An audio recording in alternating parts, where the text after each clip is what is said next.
everybody, it's Fallen Princess, back from the dead. It's been 6 years since I last posted on YouTube, and I want to start doing some videos again and reach out to you guys. So I thought the best new first video would be a style evolution to take you guys through 2012 to 2019 with me to see how my style evolved throughout the years. And of course, usual YouTuber disclaimer, you can follow me on Instagram or Facebook at Elizabeth Fallen. So yeah, just keep in touch. And so on to the rest of the video. Okay, so the first outfit that we have was from a photo shoot a while back, actually in 2012, that I did with a local photographer. All photographer information will be in the description below if you're curious. And it was in front of a church. It was autumn and I was wearing a Lady Ludovine dress, only one made of that type. And I paired it with a belt and some stripy thigh highs and some clunky platform shoes. I used to live in platforms every day of my life, and this outfit was no different. And I created some volume with some loose hair and curled the whole thing. So the next outfit was an outfit that I wore for a shooting that was done in the old port of Montreal. It was moitié from head to toe except the necklace and the belt. And the whole point of it was to be gothic over the top. So I had super high hair with loads of volume, and I had really intense eye makeup to really pair it with it. I'm still very proud of this outfit. I don't think there's anything I would change. Yeah, so it was a really good look.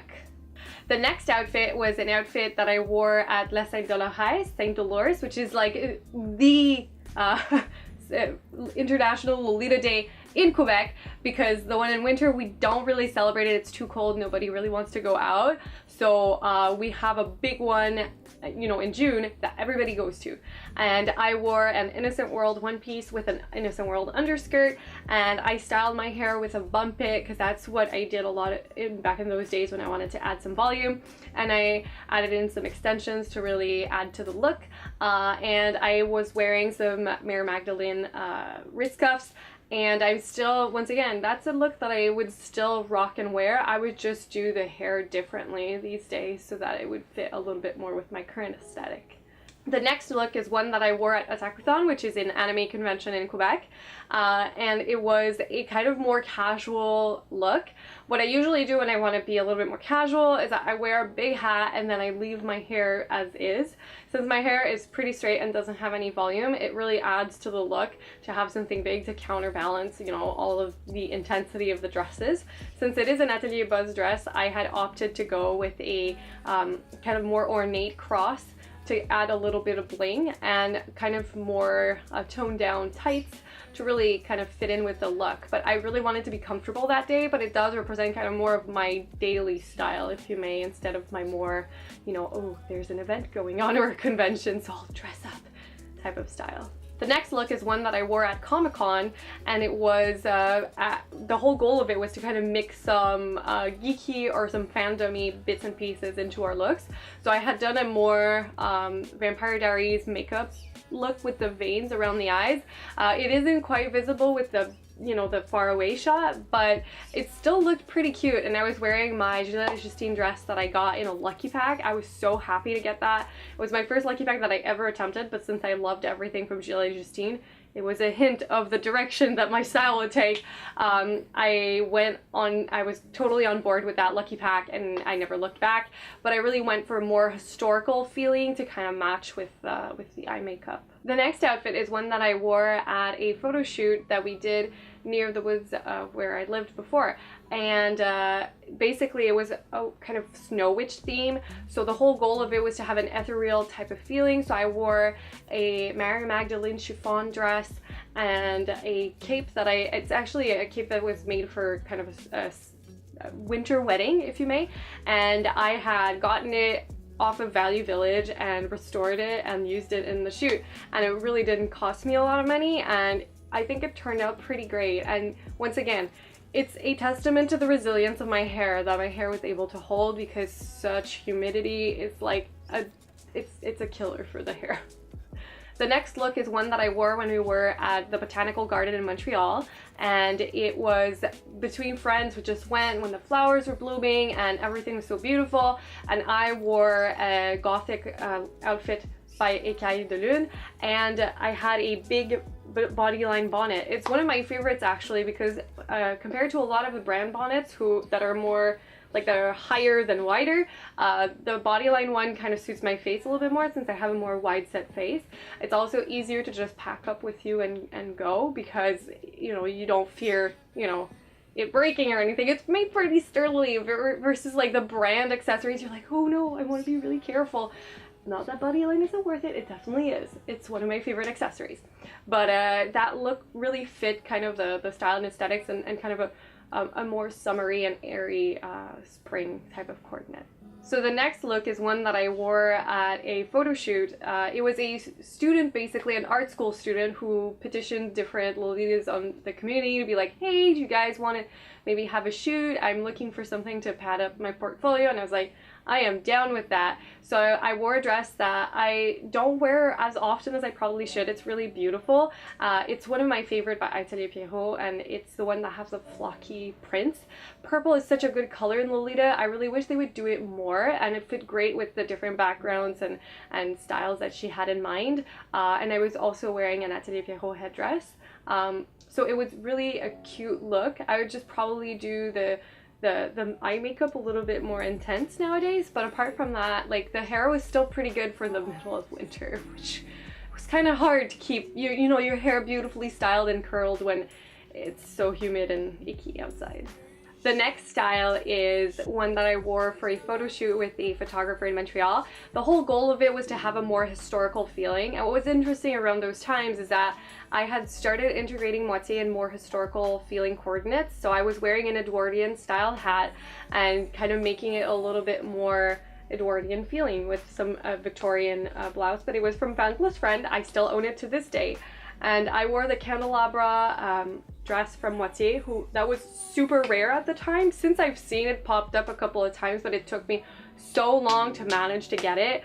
I still very much cherish it and I love it. I had received that dress and it stank of cigarettes like crazy. I had to wash it and wash it and wash it just to make it stop smelling like cigarettes, and I had bought it off of Yahoo Auction Japan, so you never really know who you're buying from in those instances.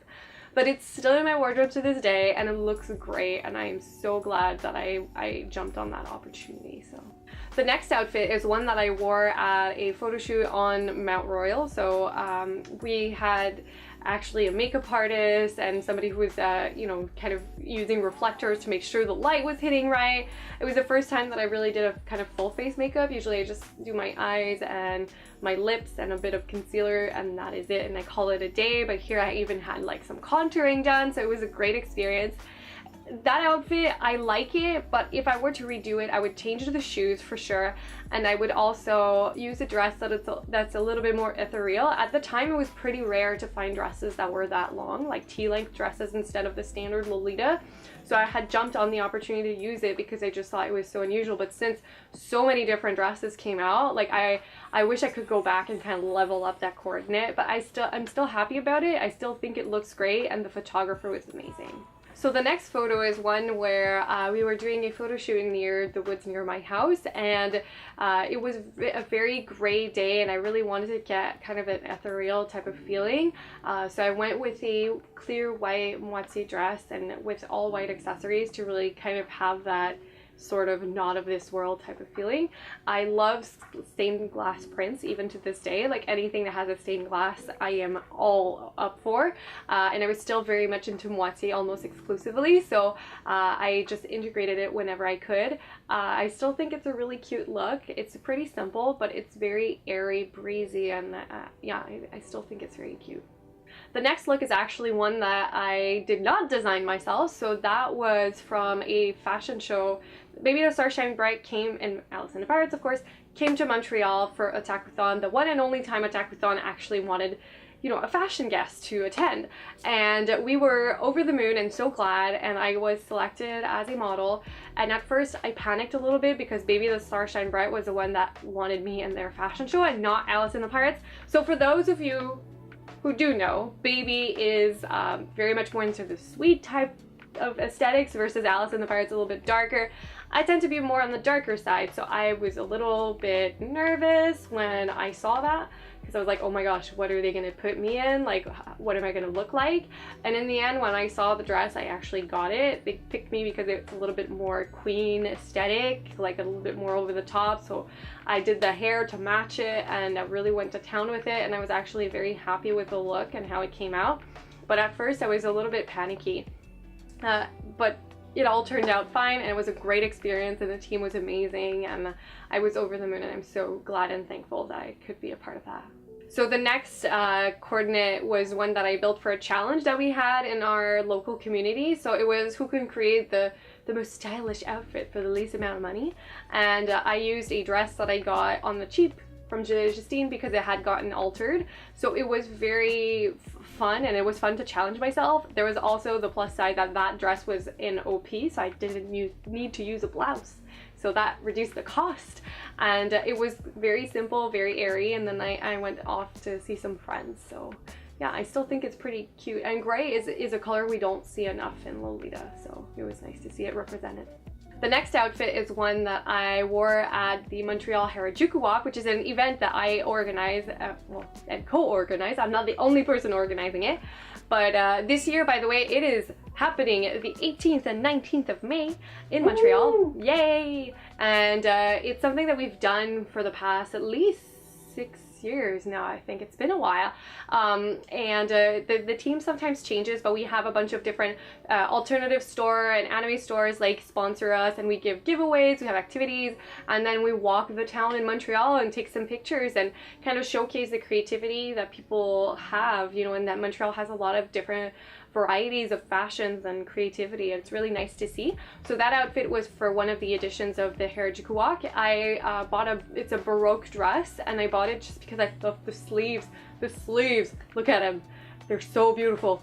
And then I wore a kind of a more piratey hat on top of it. It's not a style that I usually wear, which is probably the reason why I just wore it the one time. Afterwards, I thought that I kind of, you know, I had seen a little bit everything there was to see. So then I kind of stopped wearing it, and then I ended up selling it. It's still beautiful though. And if I had to redo the coordinate, I would probably put some more intricate tights, maybe with a pop of blue. It would have been nice. But I still think it's quite cute.